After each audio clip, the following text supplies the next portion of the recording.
మరొకసారి మనము ఎంత త్వరగా అయిపోతున్నాయి మా దినాలు.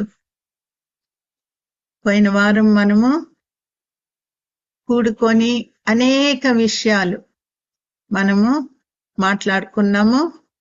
మరి దేవుడు తాను మాట ఇచ్చిన కీడు చేయక మానునా.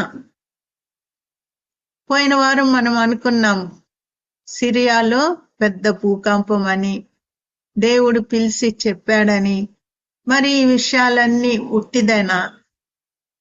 ఒక ముస్లిం ఆయన, దేవుణ్ణి ఎరగనటువంటి ఆయన మరి అల్లా కాదు, అక్కడ నాకు కనపడలేదు అని చెప్పగలడా? దేవుడు మాట ఇచ్చి అది నెరవేర్చడా? ఏమా, నేను ఆలోచిస్తా ఉన్నాను, ప్రభువా ఇవన్నీ జరుగుతాయని చెప్పారే. సోమవారం నేను కనిపెడతా ఉన్నాను, ఏమి జరుగుద్ది, ఎంతమంది చనిపోబోతున్నారు ఇప్పుడు అని ఉన్నాను. కానీ ఏమి జరగల. ప్రభువా ఏంటి ఇంత పిలిచి ఆయన్ని చెప్పిన తర్వాత మీరు మరి ఏమి జరగలేదేంటి? ఆయన అబద్ధం చెప్పాడా లేకపోతే ఏంటి ప్రభువా అని నేను ఆలోచిస్తా ఉన్నాను. ఇట్లా ఎప్పుడన్నా జరిగిందా? మీరు మాట ఇచ్చి మరి అది నెరవేర్చకుండా ఉండడం అనేది ఎక్కడన్నా జరిగిందా? కీడు చేస్తానని చెప్పిన తర్వాత మీరు కీడు చేయకుండా ఉన్నారా? మానుకున్నారా? ఎక్కడన్నా జరిగిందమ్మా ఇట్లాగా?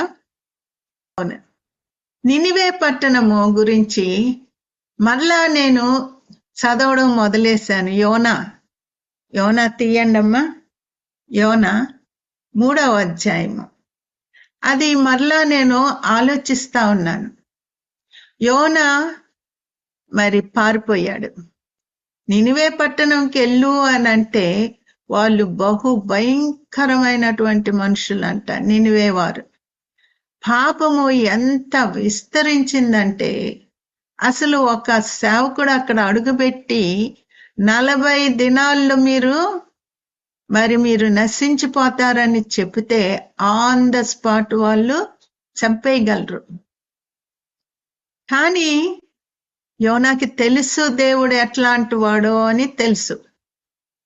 ఇంత నేను వెళ్ళి చెప్తున్నాను, అసలు ఎట్లా చెప్పగలను? యోనాకి ఇష్టం లేదు, ఆ పట్టణం అంటేనే ఇష్టం లేదు. కానీ ఏం చేశాడు?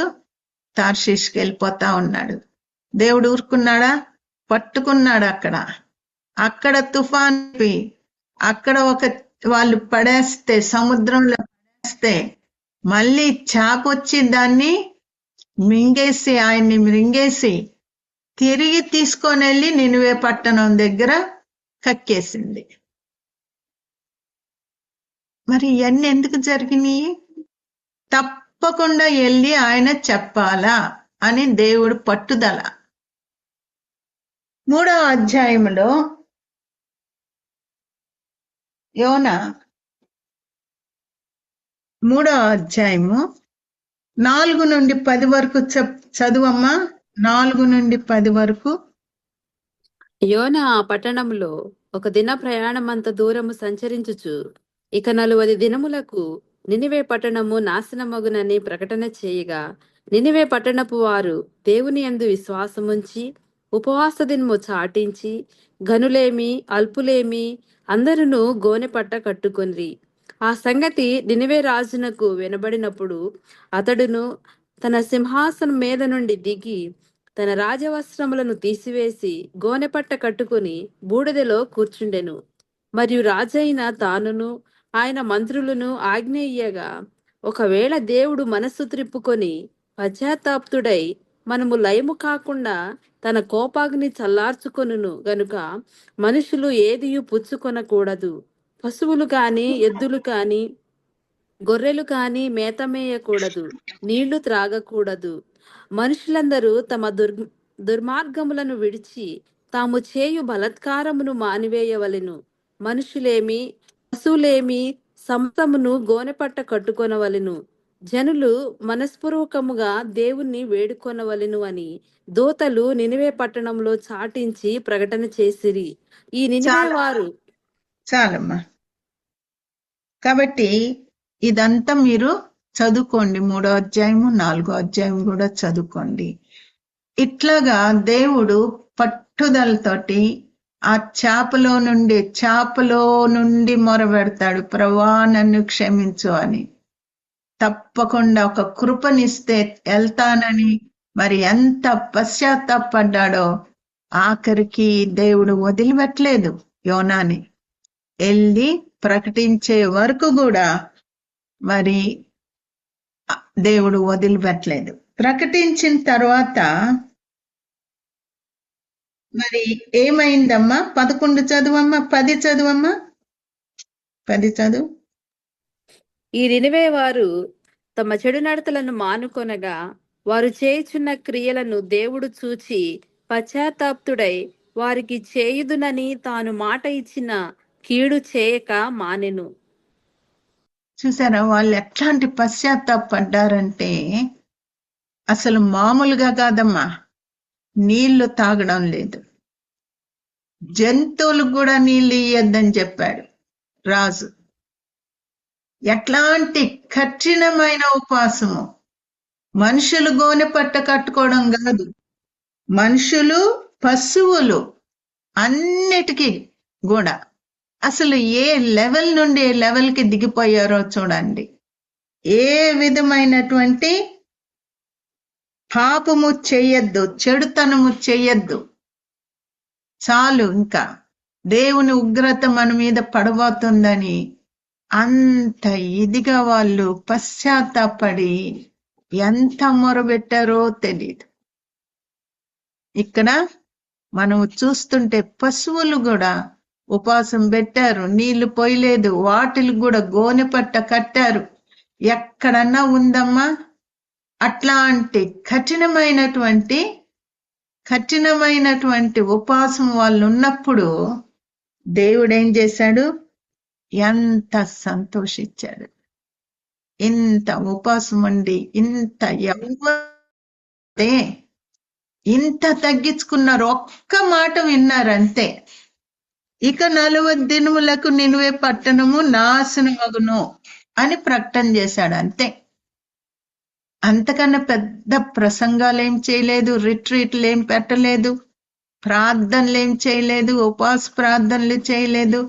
ఒక్క వెళ్ళిపోతా మాట్లాడుకుంటా చెప్పుకుంటా వెళ్ళిపోయాడు అంతే. ఆ ఒక్క మాటను పట్టుకొని వాళ్ళు ఎంత నమ్మి ఆ దేవుడి పాదాల మీద పడ్డారు. అప్పుడు యోనా ఏమంటున్నాడు? 4వ అధ్యాయము చూడమ్మా. యోనా దీన్ని చూచి బహు చింతాక్రాంతుడై కోపగిచ్చుకొని, యెహోవా, నేను నా దేశమందుండగా ఇట్లు జరుగునని నేను అనుకుంటుని కదా. అందువలననే నీవు కటాక్షమును జాలియును బహుశాంతమును అత్యంత కృపగల దేవుడువయ్యుండి పశ్చాత్తాపడి కీడు చేయక మానదువని నేను తెలుసుకొని దానికి ముందుగానే తార్షిషునకు పారిపోతిని. చదవండి. 3 అంటారు. నేనిక బ్రతుకుట కంటే చచ్చుట మేలు. యెహోవా, నన్నిక బ్రతుకనీయక చంపుమని యెహోవాకు మనవి చేసెను. 4 అందుకు యెహోవా, నీవు కోపగించుట న్యాయమా అని అడిగెను. అప్పుడు యోనా ఆ పట్టణంలో నుండి పోయి దాన్ని తూర్పు తట్టున బస చేసి అచ్చట పల్లీలు ఒకటి వేసుకొని పట్టణమునకు ఏమి సంభవించునో చూచెదనని ఆ నీడను కూర్చొని ఉండగా దేవుడైన యెహోవా సొరచెట్టు ఒకటి ఏర్పరిచి అతనికి కలిగిన శ్రమ పోగొట్టుటకై అది పెరిగి యోనా తలకు పైగా నీడ ఇచ్చునట్లు చేసెను. ఆ సొరచెట్టును చూచి యోనా బహు సంతోషించెను. చాలమ్మా, బహు సంతోషించను. ఏం చేస్తున్నాడమ్మా? ఈ ఆ పట్టణంలో వెళ్ళిపోయి మరి ఏమి జరుగుద్దా అని ఎదురు చూస్తున్నాడంట. మనం కూడా ఎదురు చూసాం కదా. ఎంతమంది యోనాలు మనమ్మ నిజంగా యోనా వాళ్ళలాగా పశ్చాత్తాపంతో ప్రభా సిరియాను మీరు ఆ భూకంపం నుండి కాపాడండి ప్రభా అని ప్రార్థన చేయలేదు కదా. ఎట్లా జరుగుద్ది, ఎప్పుడు జరుగుద్ది, ఇట్లాగా మనం ఆలోచించాము. కానీ ఇది చదివినప్పుడు ప్రభా ఎంతమంది ఇది జరగకూడదు, వైరల్ అయిపోయింది ఇదంతా కూడా, ఎక్కడెక్కడికో వెళ్ళిపోయింది ఆయన సాక్ష్యము. అప్పుడు ఎంతమంది మొరబెట్టుంటారు ప్రభా. ముస్లిమ్స్ కూడా హాగర్ సంతానము, అబ్రాము సంతానము. అబ్రాము హాగర్ని గుర్తు చేసుకొని ప్రభా ఆశీర్వదిస్తానని హాగర్కి చెప్పావు. కాబట్టి ఒక్క క్షణంలో వాళ్ళందరినీ మీరు తుడిసేస్తే తండ్రి అది ఎంత భయంకరము ప్రభా అని ఎంతమంది మారినటువంటి ముస్లిమ్స్ ప్రార్థన చేశారో మనకి తెలియదు, ఎంతమంది ప్రార్థన చేశారో తెలీదు. కానీ దేవుడు అది జరగకుండా చేశాడు. జరగలేదు. దేవుడికి స్తోత్రము. కృప కలిగిన దేవుడు. ఇక్కడ యోనా చెప్తున్నాడు, నువ్వు కటాక్షమును జాలియును బహు శాంతమును అత్యంత కృపయుగల దేవుడవై ఉండి పశ్చాత్తాపడి కీడు చేయక మానుదు అని నేను తెలుసుకొని దానికి ముందుగానే తర్షీషునకు పారిపోతుని. నేను పారిపోయినోడిని మళ్ళీ పట్టుకొని వచ్చి నువ్వు చెప్పు చెప్పు చెప్పు అని నన్ను ఎంతగా బలవంతం చేశావు తండ్రి. మరి ఇప్పుడు తీరా చెప్పిన తర్వాత ఏమి జరగలేదేంటి? తర్వాత మీరు చదువుకోండమ్మా. మరి దేవుడు అంటున్నాడు, అంత మందిని మరి నేను చంపడము నాకు ఇష్టపడలేదు. ఎందుకంటే వాళ్ళు పాపం నుండి పాపని వదిలేసి పశ్చాత్తాపడి అసలు వాళ్ళ ఉపవాస ప్రార్థనలు ఎట్లా నా సన్నిధిలోకి చేరిని, నీళ్లు తాక్కుండా. ఎక్కడి నుండి వచ్చిందమ్మా ఇంత భక్తి వాళ్ళకి, ఎంత తగ్గింపు చూసారా? కాబట్టి దేవుడు చేసే కార్యాలు మనకు అర్థం కావు. మరి ఇట్లా పశ్చాత్తాపడ్డానికి ఒక ఛాన్స్ దేవుడు ఇస్తున్నాడేమో తెలీదు. వాళ్ళే కాదు, మనం కూడా పశ్చాత్తాపడి మనం కూడా ఉపవాసం ఉండి మరి కఠిన ఉపవాసంతో సరి చేసుకుంటూ మరి ఏ రీతిగా మనము ఒక్క మాట మనకి ఎన్నోసార్లు వినిపిస్తుంది, రహస్య రాకడ గురించి. మరి మనం పట్టించుకుంటున్నామా? అట్లాగా నినివే పట్టణములాగా నినివే పట్టణస్థులు లేచి వాళ్ళు మనకి తీర్పు తీరుస్తాడంట. మనల్ని అడుగుతారంట, మేమెంత పశ్చాత్తాపడ్డాం. ఒక్క మాట, ఒకే ఒక్క రోజు, ఒక్క మాట మాకు తెలుసు, 40 దినములకు నినివే పట్టణము నాశనమగునని ఎవరో వచ్చి మాకు చెప్పారు, అంతే. మేము నమ్మాము. మరి రాకడ గురించి, రహస్య రాకడ గురించి సూచనలు జరుగుతున్నాయి. మనం ఏమన్నా మన ప్రిపరేషన్ ఏంటమ్మా? ఎట్లా మనం ప్రిపేర్ అవుతున్నాము? ఎప్పుడో వస్తుందిలే అని నిర్లక్ష్యంగా ఉంటామా? నినివే పట్టణస్థులు వాళ్ళు మనకి తీర్పు తీరుస్తారంట, అడుగుతారంట. మేము ఒక్క మాట ఒక్క రోజు విన్నామంతే. ఎంత పశ్చాత్తాపడి నమ్మాము, మారాము. మీరు మారలేదే. ఇన్ని ప్రసంగాలు విని కూడా ఇంకా లోకస్తులుగానే, ఇంకా దేవునికి ఇష్టంగా ఉండకుండా, ప్రిపేర్ అవ్వకుండా యేసయ్యని కలుసుకోవడానికి మీరు సిద్ధపాటు లేకుండా ఉన్నారు అని మనకి తీర్పు తెచ్చబోతున్నారంట. సరే, ఇంకొక చోట ఎక్కడన్నా ఇట్లా నేను వారిని నాశనము చేస్తానని చెప్పి చేయకుండా అటువంటి స్థితి ఎక్కడన్నా ఉందా అని ఇంకా నేను బైబిల్లో చూస్తున్నాను. 1 రాజులు 21వ అధ్యాయము. ఇక్కడ యెజబెలు చాలా మూర్ఖురాలు. వాళ్ళ భర్తని ఎంత పాపంలోకి నడిపించినటువంటి స్త్రీ. ఒక ప్రవక్తను పంపించి దేవుడు ఏమని చెప్తున్నాడమ్మా? 21 అధ్యాయము 21 నుండి 29 వరకు చదువమ్మా. అందుకు యెహోవా ఇలాగు సెలవిచ్చెను, నేను నీ మీదికి అపాయము రప్పించెదను, నీ సంతతి వారిని నాశనము చేతును. అల్పులేమి గనులేమి ఇశ్రాయేలు వారిలో ఆహాబు పక్షమున ఎవరునూ లేకుండా పురుషులందరినీ నిర్మూలము చేతును. ఇశ్రాయేలు వారు పాపము చేయుటకు నీవు కారకుడవై నాకు కోపము పుట్టించితివి గనుక నేబాతు కుమారుడైన యెరోబాము కుటుంబమునకును ఆహియా కుమారుడైన బయోష కుటుంబమునకును నేను చేసినట్లు నీ కుటుంబమునకు చేయుదునని యెహోవా సెలవిచ్చుచున్నాడు. మరియు యెజెబెలును గూర్చి యెహోవా సెలవిచ్చినదేమనగా, యెజ్రెయేలు ప్రాకారమునొద్ద కుక్కలు యెజెబెలును తినివేయును. పట్టణమందు చచ్చు అహాబు సంబంధికులను కుక్కలు తినివేయును. బయటి భూములలో చచ్చువారిని ఆకాశ పక్షులు తినివేయును అని చెప్పెను. తన భార్య అయిన యెజెబెలు ప్రేరేపణ చేత యెహోవా దృష్టికి కీడు చేయ తన్ను తాను అమ్ముకొనిన ఆహాబు వంటి వాడు ఎవడునూ లేడు. ఇశ్రాయేలుల ఎదుట నిలవకుండా యెహోవా వెళ్ళగొట్టిన అమోరీల ఆచార రీతిగా విగ్రహములను పెట్టుకొని అతడు బహు హేయముగా ప్రవర్తించెను. ఆహాబు ఆ మాటలు విని తన వస్త్రములను చింపుకొని గోనెపట్ట కట్టుకొని ఉపవాసముండి గోనెపట్ట మీద పరుండి వ్యాకులపడుచుండగా యెహోవా వాక్కు తిష్బీయుడైన ఏలియాకు ప్రత్యక్షమై ఇలాగు సెలవిచ్చెను, ఆహాబు నాకు భయపడి వినయముగా ప్రవర్తించుట చూచితివా? నాకు భయపడి అతడు వినయముగా ప్రవర్తించుట చేత ఆ అపాయము అతని కాలమునందు సంభవింపకుండా ఆపి అతని కుమారుని కాలమునందు అతని కుటుంబీకుల మీదకి నేను దాన్ని రప్పించెదను. చాలు. చూసారా? ఆహాబు నాకు భయపడి వినయముగా ప్రవర్తించుట చూచితివా అని ఏలియాతో దేవుడు చెప్తున్నాడు. ఏలియాకెళ్ళి చెప్పు, నేను నాశనము చేయబోతున్నాను. మరి యెజెబెలు ఎట్లాగా చంపించేసింది, ఏ రీతిగా మరి ఆ యొక్క నెబాతును ఆహాబు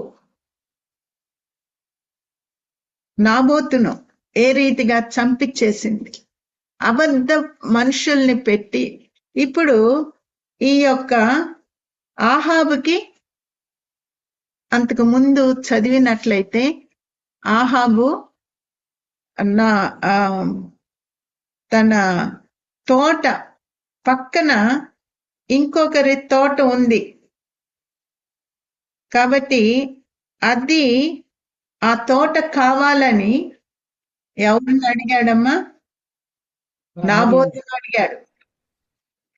కానీ నాబోతు అన్నాడు, ఇది నా పిత్రార్జితము, నీకు ఇయ్యనని చెప్పాడు. చెప్తే అలిగి పండుకున్నాడు. ఏంటి అలిగి పండుకున్నావు అని యెజెబెలు అడిగింది. ఇట్లాగా నేను నాబోతుని అడిగితే ఆ తోట నాకు ఇవ్వలేదు, అది నాకు కావాలి, నా పక్క తోటలోనే ఉంది, నేను ఇంకా మంచిది ఇస్తాను, ఎన్ని చెప్పినా ఆయన వినడం లేదు అని అంటే, అంతేనా? దానికి నువ్వు రాజయ్యుండి అలగడమ్మా, అన్నం తినకుండా ఉండడమ్మా, తిను, నేను చూసుకుంటానని చెప్పి ఏం చేసిందమ్మా?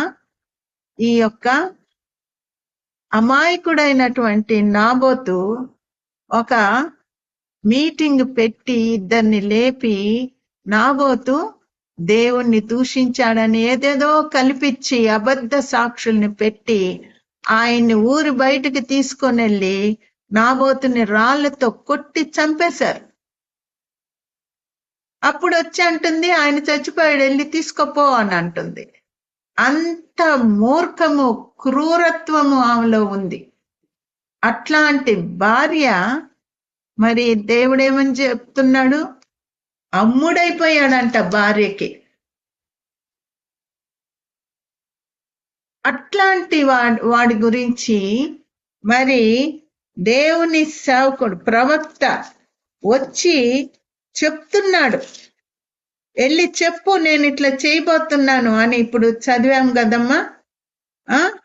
ఏలియాకి చెప్పాడు, వెళ్ళి చెప్పు నాబోతు నేను ఈ రీతిగా ఆయన్ని ఆహాబు నేను చంపేస్తాను అని చెప్తే ఆయన ఏం చేశాడమ్మా? చింపుకొని, ఆహాబు ఆ మాటలు విని తన వస్త్రములను చింపుకొని గోనె పట్ట కట్టుకొని ఉపాసముండి గోనె పట్ట మీద పరుండి వ్యాకుల పడుచుండగా అది దేవుడు చూశాడు. భయంకరమైన తప్పు చేశాడు. భార్య చేసింది, ఆయన సమ్మతించాడు దానికి. అందుకని దేవుడికి కోపం వచ్చింది. నేను నాశనం చేయబోతున్నాను, ఒక్కరు కూడా ఉండరు, వెళ్ళి చెప్పు అని అంటే వెళ్ళి చెప్తాడు. ఏలియా ఏమి భయపడకుండా దేవుడు చెప్పిన మాట వెళ్ళి చెప్తాడు. చెప్పిన తర్వాత ఏమవుతుందో అనుకుంటే మరి ఆహాబు భయపడిపోయి పశ్చాత్తాపడి తన వస్త్రాలు చింపుకొని వేదన పడుతూ ప్రార్థన చేసినప్పుడు దేవుడు అన్నాడు, చూసావా, నాకు భయపడి అతడు వినయముగా ప్రవర్తించుట చేత ఆ అపాయం అతని కాలమందు సంభవింపకుండా ఆపాడంట. అపాయము ఆపేశాడంట దేవుడు. చూసారా, దేవుడు చెప్తాడు, చెప్పిస్తాడు. చెప్పే వరకు కూడా తన బిడ్డల్ని తొందర చేస్తాడు. యోనా అందుకనే దేవుడు ప్రేమ కలిగిన దేవుడు. వాళ్ళు పశ్చాత్తాపడితే మళ్ళీ వాళ్ళు వచ్చి నన్ను చంపుతారేమో అనే భయం ఉంటది కదమ్మా. ఎలియాకు కూడా భయం ఉంటది కదా. నేను రాజు దగ్గరికి వెళ్ళి నిన్ను నాశనం చేయబోతున్నాడు రాజు అని చెప్పడానికి ఎంత ధైర్యము విశ్వాసము కావాలమ్మా. చూసారా, మనం ఎట్లున్నామమ్మా? మొహమాటాలు ఎక్కువ. ఇది నా ఫ్రెండ్ ఆంటీ నన్ను ప్రేమించి నేను పిలిచినప్పుడల్లా వస్తుంది వాక్యం వినడానికి. వాళ్ళ ఇంట్లో పెద్ద పూజ జరిగింది, మరి తెచ్చిచ్చింది ఆంటీ నాకు ఆ ప్రసాదము. వాళ్ళు వండుకున్నవి తెచ్చిచ్చింది, నేను కాదనలేకపోయాను ఆంటీ, తినేశాను. ఎంత మొహమాటం అడ్డొస్తుందమ్మా. దేవుడు చెప్పాడు అంటుకోవద్దు, విగ్రహాలకి దూరంగా ఉండు అని వాక్యం చెప్తుంటే నీకు మొహమాటం ఎక్కువైపోయింది. దేవుణ్ణి పక్కపెట్టి అన్యాచారాలు చేయడము, వాళ్ళు ఎట్లా చెప్తే చేయడము, వాళ్ళ సలహాలు తీసుకోవడము. దేవుడు బిడ్డలు ఇచ్చిన సలహా కాదమ్మా, అన్యులు. చూసారా, అన్యులు ఎట్లా చెప్తే అట్లాగా. అన్యుల్లో నుండి నువ్వు వచ్చావు సరే, కానీ దేవుడు ఏం చెప్పాడు? నువ్వు ప్రత్యేకంగా ఉండు. అబ్రాహాము అన్యుల్లో నుండే కదమ్మా వచ్చింది. ఏమా, మళ్ళా వెనక్కి తిరిగి చూడలేదు. తన బంధువుల్ని వదులు అని దేవుడు చెప్పాడు. ఎందుకంటే బంధువుల ద్వారా ఎంతో ఎంతో శ్రమలు వస్తాయి, ఎంతో వెనక్కి లాగేస్తారు. బంధువులు వచ్చి మాట్లాడుతుంటారు. బంధువుల ద్వారా ఎంతమంది పాడైపోయి మరి విని అన్యుల ప్రకారము వివాహాలు చేసి ఎట్లాంటి శ్రమల్లో పడిపోయారో చూడండి అమ్మా. దేవుని బిడ్డలు, ఒక సిస్టర్ ఉన్నారు. ఆ సిస్టర్ బాగా బాగా మంచిగా విశ్వాసి. గొప్ప కార్యాలు వాళ్ళ ఇంట్లో జరిగినాయి, వాళ్ళ ఇంట్లో ప్రేయర్ జరిగేది. కానీ ఒకే ఒక కొడుకు. ఆ కొడుక్కి వివాహం చేయాలంటే ఎంత వెతికి వెతికి వెతికి మరి ఆఖరికి తనకి ఏమనిపించిందో గాని, నా బంధువుల్లో నా కులము చూసి నేను చేయాలా అని ఆమె మైండ్ లో పడిపోయింది. దేవుడి బిడ్డలకి చెప్తే తిడతారు, గద్దిస్తారు. అందుకనే ప్రార్థన కూడా సరిగ్గా వెళ్ళకుండా, వెళ్ళినా గాని వాళ్ళకి కనపడకుండా గుట్టుగా ఇట్లాంటి వివాహం చేసేసింది.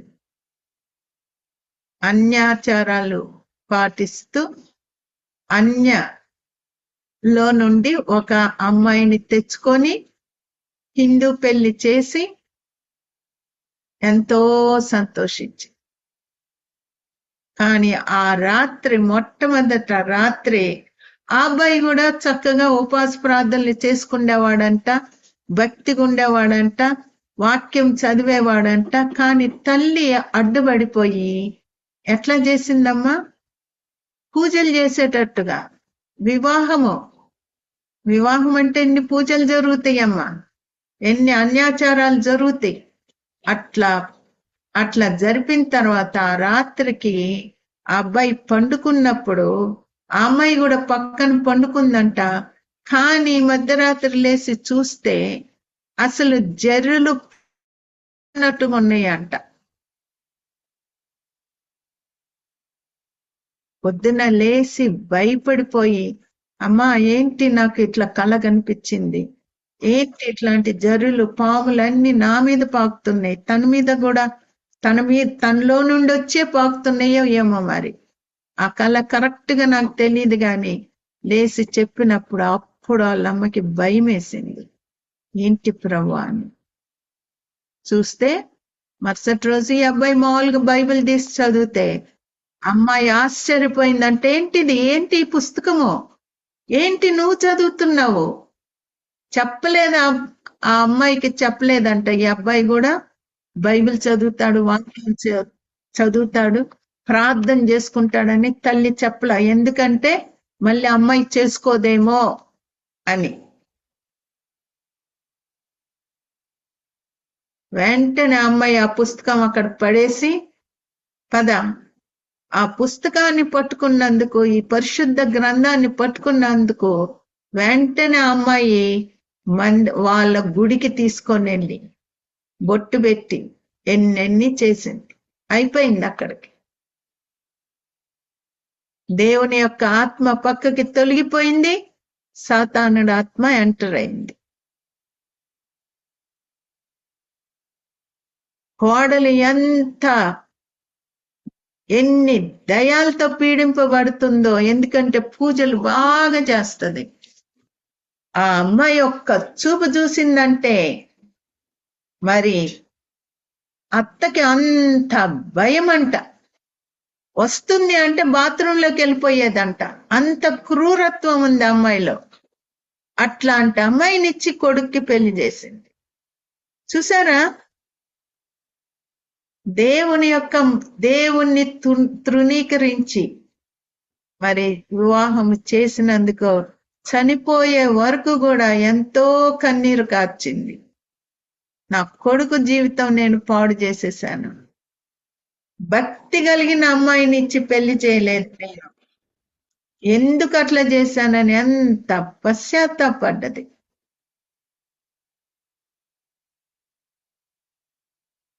దేవుని కృపను బట్టి ఆమె నరకాన్ని తప్పించుకుంది. పశ్చాత్తాపడింది కాబట్టి దేవుడు ఆమెను కనికరించాడు.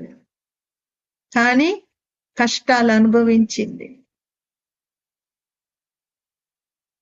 పశ్చాత్తాపడాలమ్మా.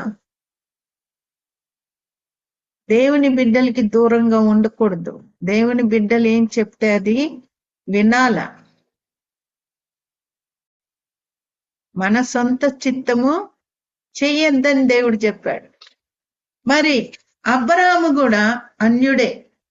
12వ అధ్యాయము, ఆదికాండము 12వ అధ్యాయము 1, 2, 3 వచనాలు చదువమ్మా. యెహోవా, నీవు లేచి నీ దేశము నుండి, నీ బంధువుల యొద్ద నుండి, నీ తండ్రి ఇంటి నుండి బయలుదేరి నేను నీకు చూపించు దేశమునకు వెళ్ళుము. నిన్ను గొప్ప జనముగా చేసి నిన్ను ఆశీర్వదించి నీ నామమును గొప్ప చేయుదును. నీవు ఆశీర్వాదముగా నుందువు. నిన్ను ఆశీర్వదించు వారిని ఆశీర్వదించెదను, నిన్ను దూషించు వారిని శపించెదను. భూమి యొక్క సమస్త వంశములు నీ యందు ఆశీర్వదించబడునని అబ్రాముతో అనగా, చూసావమ్మా, దేవుడు నీవు లేచి నీ దేశము నుండి, నీ బంధువుల యొద్ద నుండి, నీ తండ్రి ఇంటి నుండి బయలుదేరు, ప్రత్యేకంగా ఉండు, నేను నిన్ను ఆశీర్వదించబోతున్నాను. ఎంత గొప్ప దేవుడు! అబ్రాము అన్యుల్లో నుండి వచ్చాడు, వెనక్కి తిరిగి చూడలేదు, బంధువులందరినీ వదిలేశాడు. ఆంటీ, మా వాళ్ళు ఇంతేనాంటీ, మా వాళ్ళు ఇట్లాగే చేస్తారంటీ, మా వాళ్ళు నన్ను వినేస్తారా ఆంటీ, ఇట్లా మాట్లాడుతూ ఉంటారు. ఎవ్వరు ఇంకా మాకు సంబంధం లేదు అని వాళ్ళు ఒక్కరు కూడా మా ఇంటికి రారా ఆంటీ.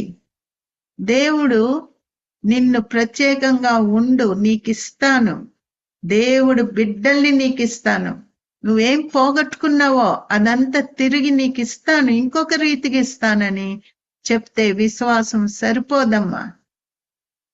అన్యుల్లో అన్యాచారాలతోటి ఎన్ని చీకట్లు తీసుకొని వచ్చేస్తున్నారు ఇళ్లల్లోకి, ఎన్ని కష్టాలు నష్టాలు.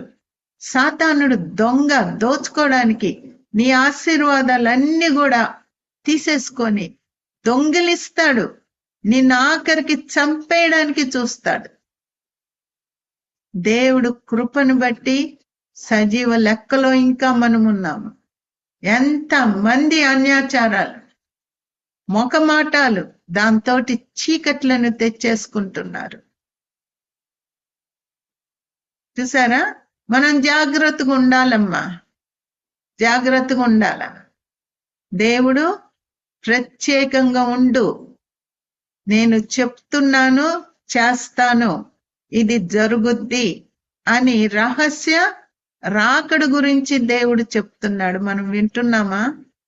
సిద్ధపడుతున్నామా? ఇంకా అదే లోకాసులు, ఇంకా అదే లోక ముచ్చట్లు. నీ ముచ్చట్లు కూడా మారలేదు.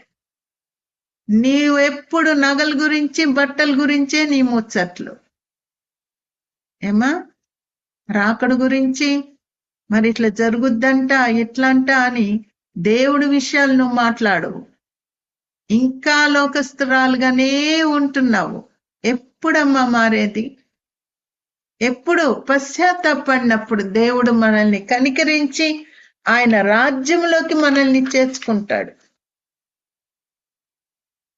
మరి ఎట్లా ఉంటున్నాం మనము? ఇక్కడ దేవుడి దయ వలన మనం చూస్తున్నాము, పశ్చాత్తాపడినప్పుడు దేవుడు ఏ రీతిగా క్షమిస్తున్నాడు. ఇంకా నిర్గమకాండము 32వ అధ్యాయము చూడమ్మా. నిర్గమకాండము 32వ అధ్యాయము 9 నుండి 14 వరకు.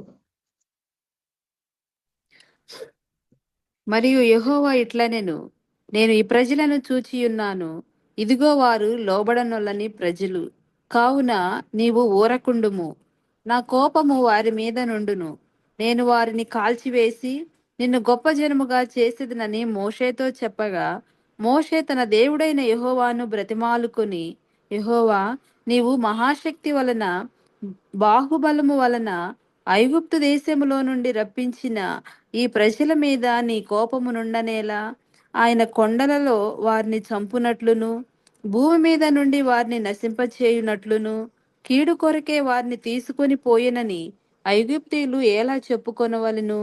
నీ కోపాగ్ని నుండి మళ్ళుకొని నీవు నీ ప్రజలకు ఈ కీడు చేయక దాని గూర్చి సంతాపపడుము. నీ సేవకుడు ఒక నిమిషం. ఇది ఇక్కడ మనము మొట్టమొదట 32:1వ వచనం నుండి చదువమ్మా. ఎందుకు దేవుని కోపము ఉగ్రత వీళ్ళ మీద రగులుకుంది? మోషే కొండ దిగకుండా తడువు చేయుట ప్రజలు చూచినప్పుడు ఆ ప్రజలు అహరోన్ నొద్ద నుండి కూడి వచ్చి, లెమ్ము, మా ముందర నడుచుటకు ఒక దేవతను మా కొరకు చేయుము. ఐగుప్తులో నుండి మమ్మను రప్పించిన ఆ మోషే అనువాడు ఏమాయనో మాకు తెలియదని అతనితో చెప్పిరి. అందుకు అహరోను, మీ భార్యలకు, మీ కుమారులకు, మీ కుమార్తెలకు చెవులనున్న బంగారు పోగులను తీసి నా యొద్దకు తెండని వారితో చెప్పగా, ప్రజలందరూ తమ చెవులనున్న బంగారు పోగులను తీసి అహరోను నొద్దకు తెచ్చిరి. అతడు వారి యొద్ద వాటిని తీసుకొని పొగరతో రూపమును ఏర్పరచి దానిని పోతపోసిన దూడగా చేసెను. అప్పుడు వారు, ఓ ఇశ్రాయేలు, ఐగుప్తు దేశంలో నుండి నిన్ను రప్పించిన నీ దేవుడు ఇదే అనిరి. అహరోను అది చూచి దాని ఎదుట ఒక బలిపీఠము కట్టించెను. మరియు అహరోను, రేపు యెహోవాకు పండుగ జరుగునని చాటింపగా మరునాడు వారు ఉదయమున లేచి దహన బలులను సమాధాన బలులను అర్పించిరి. అప్పుడు జనులు తినుటకును త్రాగుటకును కూర్చుండి ఆడుటకు లేచిరి. చూసారమ్మా, ఎర్ర సముద్రంను 2 పాయలుగా చేసి శత్రువుల నుండి, ఐగుప్తులో నుండి బయటికి 10 తెగుళ్ళు చూశారు ఇశ్రాయేలీలు. మరి ఎర్ర సముద్రం 2 పాయలుగా అవడం చూశారు. అన్ని చూసినటువంటి వీళ్ళు కృతజ్ఞత లేకుండా ఆ మోషే ఏమయ్యాడు, కొంచెం ఆలస్యం చేశాడు. కొండ మీదకి వెళ్ళి మరి దేవుడితో మాట్లాడి వస్తానని వెళ్ళినప్పుడు కనిపెట్టాలి కదా, ఏమైపోయాడు అని చెప్పి మరి ఏం చేశాడు, మా ముందర ఒక దేవతను మా కొరకు చేయము. ఎట్లాంటి మనసు వచ్చేసిందమ్మా, ఒక దేవత వాళ్ళ ముందు చెయ్యాలంట. చేసిన తర్వాత అహరోను కూడా భయపడిపోయి ఆ ప్రజలు చంపేస్తారేమో అని, సరే మీ బంగారం అంత ఇయ్యండి. వాళ్ళ ఐగుప్తులో ఎక్కువ ఈ దూడల్ని వీటిల్ని పూజ చేసేవాళ్ళు కాబట్టి అది మరి అట్లాంటి దూడను ఒకటి చేశాడు బంగారంతో. దూడని చేస్తే వాళ్ళు ఏమంటున్నారు, ఆ దూడని ఇస్రాయేలు ఐగుప్తు దేశంలో నుండి నిన్ను రప్పించిన దేవుడు ఇదే అనిరి. ఆ బొమ్మ చేయగానే ఇదే మనల్ని రప్పించింది. ఆ జీవము గల దేవుణ్ణి వదిలేసి ఒక దూడని చేసుకొని, ఆ దూడేనంట ఐగుప్తులో నుండి వాళ్ళని తీసుకొని వచ్చింది. ఆ దూడేనంట ఎర్ర సముద్రంలో నుండి నడిపించింది. ఎంత దేవునికి ఎంత కష్టమైపోయి ఆయన కోపం ఎట్లా రగులుకుంటుందమ్మా. ఇంకా బలిపీఠము కట్టించి సమాధాన బలులు అక్కడ అర్పించి మరి అక్కడ జనులు తినుటకును త్రాగుటకును కూర్చుండి ఆడుటకు లేచిరు. ఎంత అల్లరైపోయింది అక్కడ, ఎంత విగ్రహారాధన జరుగుతుంది. మోషే వెళ్ళి దేవుడి పాదాల దగ్గర కూర్చొని అనేక విషయాలు మాట్లాడుతుంటే క్రిందున్న వాళ్ళు ఒక దూడని అప్పుడే చేసేసుకొని అదే మా దేవుడు అని చెప్తున్నారు. వచ్చే లోపలికి దేవుని ఉగ్రత ఎట్లా వాళ్ళ మీద రగులుకుంటుందమ్మా. 7వ వచనం చదువమ్మా, 7 నుండి. కాగా యెహోవా మోషేతో ఇట్లనెను, నీవు దిగివెళ్ళుము. ఐగుప్తు దేశము నుండి నీవు రప్పించిన నీ ప్రజలు చెడిపోయిరి. నేను వారికి నియమించిన త్రోవ నుండి త్వరగా తొలగిపోయి తమ కొరకు పోతపోసిన దూడను చేసుకుని దానికి సాగిలపడి బలినర్పించి, ఓయి ఇశ్రాయేలు, ఐగుప్తు దేశము నుండి నిన్ను రప్పించిన నీ దేవుడు ఇదే అని చెప్పుకొనిరనెను. వారు లోబడనోళ్ళని ప్రజలు. దేవుడి కోపం రగులుకుపోయింది. నేను వాళ్ళని పూర్తిగా అందరినీ నశింపజేస్తాను, నువ్వు పక్కకి తొలుగు, నేను వారిని కాల్చివేసి నిన్ను గొప్ప జనుగా చేసేదనని మోషేతో చెప్తున్నాడు. సరే ప్రభువా, ఇట్లా దూడం చేసుకున్నారా, వీళ్ళు తగుతారు అని ఏమన్నా అన్నాడా? దేవుడికే చెప్తున్నాడమ్మా మోషే. ప్రభువా యెహోవా, నీవు మహాశక్తి వలన బాహుబలము వలన ఐగుప్తు దేశంలో నుండి రప్పించిన నీ ప్రజల మీద నీ కోపము మండలేలా. నీ కోపాగ్ని నుండి మల్లుకొని నీవు నీ ప్రజలకు ఈ కీడు చేయక దాని గూర్చి సంతాపపడుము. దేవుడికి చెప్తున్నాడు, ప్రభువా వద్దు, వీళ్ళందరినీ చంపద్దు, మీరే సంతాపడండి యేసయ్యా. దేవా, ఇస్సాకు, అబ్రాహాము, ఇస్సాకు, యాకోబు జ్ఞాపకం చేసుకోండి మీరు చేశారని ఎంత విజ్ఞాపన చేశాడమ్మా. 14 చదువమ్మా వచనము. అంతటా యెహోవా తన ప్రజలకు చేసేదనని చెప్పిన కీడును గూర్చి సంతాపపడిను. వెంటనే ఆ విజ్ఞాపన విని దేవుడు ఏం చేశాడు? మనసు మార్చుకున్నాడు. చూసారా, మన దేవుడు జ్ఞానము కలిగిన దేవుడు. ఆయన జ్ఞానం మనకి అందదు.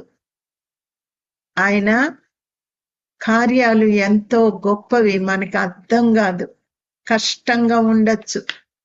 నీ ఇంట్లో ఎన్నో కష్టాలు వచ్చినప్పుడు నీకు అర్థం కాకపోవచ్చు, కానీ ఆయన క్షమించే దేవుడు. ఆయనే పశ్చాత్తాపడి కీడును చేయక మాన్ వేసే దేవుడు. ప్రార్థన చేసుకుందామా? ఎంతమంది యోనాలు ఉన్నారు ఇక్కడ? ఏమి జరుగుద్దా చూసేవాళ్ళు. వాళ్ళ కొరకు ఉపవాసం ఉండి ప్రార్థన చేయకుండా, ప్రభువా మా కోసము ముందు మేము ఉపవాసం ఉండి ప్రార్థన చేసుకోవాలా, మేము సిద్ధపడాలా అని దేవుడి సన్నిధిలో మనం అడుక్కుందామా? ఎప్పుడు ఏం జరుగుద్దో తెలియదు. ఇప్పుడు విన్నాం కదా, రంజని ఆంటీ చెప్తున్నారు, అమ్మాయి అట్లా ఫీవర్ వచ్చి, అది ఏం ఫీవరో మరి, అట్లా చనిపోతున్నారంట. జాగ్రత్త, మన బిడ్డల కొరకు, మన కొరకు, అందరి కొరకు మనం ప్రార్థన చేసే భయంకరమైన దినాల్లో మనం ఉంటున్నాము. రహస్య రాకడ రాబోతుంది. త్వరగా మనం సిద్ధపడాలా. ప్రార్థన చేసుకుందాం. పరిశుద్ధమైన తండ్రి, ప్రేమగల ప్రభువా, నీ బిడ్డలకి మీరు చెప్పిన విషయాలు వెళ్ళి చెప్పు చెప్పు చెప్పు అని తొందర పెట్టి చెప్పే వరకు మీరు వదల్లేదు ప్రభువా యోనాని. నా దయగల ప్రభువా, అయినప్పటికీ వాళ్ళు గోనె పట్ట కట్టుకొని, పశువులకు కూడా గోనె పట్టలు కట్టి, పశువులకు కూడా నీళ్లు కూడా త్రాగకుండా ఏ రీతిగా ఉపవాసం ఉన్నప్పుడు ఎంత కనికరము చూపించి ఆ పట్టణాన్ని మీరు కాపాడారు. నాయన, విజ్ఞాపన చేస్తున్నారు మా కొరకు. తండ్రి కుడిపార్శ్వంన కూర్చొని తండ్రి అని మా కొరకు, ప్రపంచం కొరకు మీరు విజ్ఞాపనలు చేస్తున్నారు.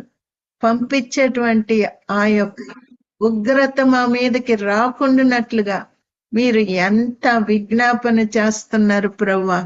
నా దయగల తండ్రి, మరి ప్రభువా, మేము కూడా మా బిడ్డల కొరకు, మా కొరకు ఉపవాసం ఉండి కన్నీరు కార్చుచు మేము సిద్ధపడ్డానికి, ప్రభువా మా బిడ్డలు నశించిపోకూడదు అని మేము ఎంతగా ప్రార్థించవలసి ఉన్నది.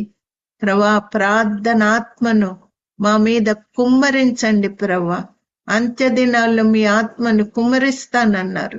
మా పాపముల కొరకు మేము పశ్చాత్తాపడే ఆత్మను మాకు దయచేయమని అడుగుతున్నాను. నా దయగల్ల తండ్రి, మరి ప్రభువా, రానయ్యుంటున్నటువంటి ఆ రాకడ సూచనలు చూసినప్పుడు మేము భయపడక ప్రార్థించి సిద్ధపాటు మాకు దయచేయండి. ఎవరెవరైతే ప్రభువా మరి వచ్చి వాక్యం విన్నారో ప్రతి బిడ్డ కూడా మీ ఆశ్చర్య కార్యాలకి, ప్రభువా మీ అద్భుత కార్యాలకి కృతజ్ఞలమై జీవించుటకు సహాయం దయచేయమని, అనారోగ్యంగా ఉన్న వారిని మీరు మీ గాయబడిన హస్తంతో ముట్టండి. మీరు పొందిన దెబ్బల్ని బట్టి స్వస్థత, విడుదల ప్రభా చేతబళ్ళే ఎవరి మీద పని చేయబడుతుందో ఆ చీకట్లను జయించిన యేసయ్య, మీ కృతజ్ఞత స్తోత్రములు. ఆ బంధకములను నీ అగ్ని చేత కాల్చేయండి ప్రభా. బంధకముల నుండి విడిపించండి ప్రభా. అనారోగ్యం నుండి విడిపించండి. మీరు ముట్టి స్వస్థపరచండి తండ్రి. నీ నామానికి మీరు మహిమ తెచ్చుకోమని అడుగుతున్నాను. మేము ప్రభా నిజముగా తండ్రి తప్పిపోయినటువంటి వారమే తండ్రి. ఒక్కడు కూడా నీతిమంతుడు లేడు అని మీరు సెలవిస్తున్నారు. అవును తండ్రి, ఏదో ఒక తప్పులో పడిపోయి ఏదో ఒక తప్పు పాపము వెళ్తూనే ఉంటది ప్రభా.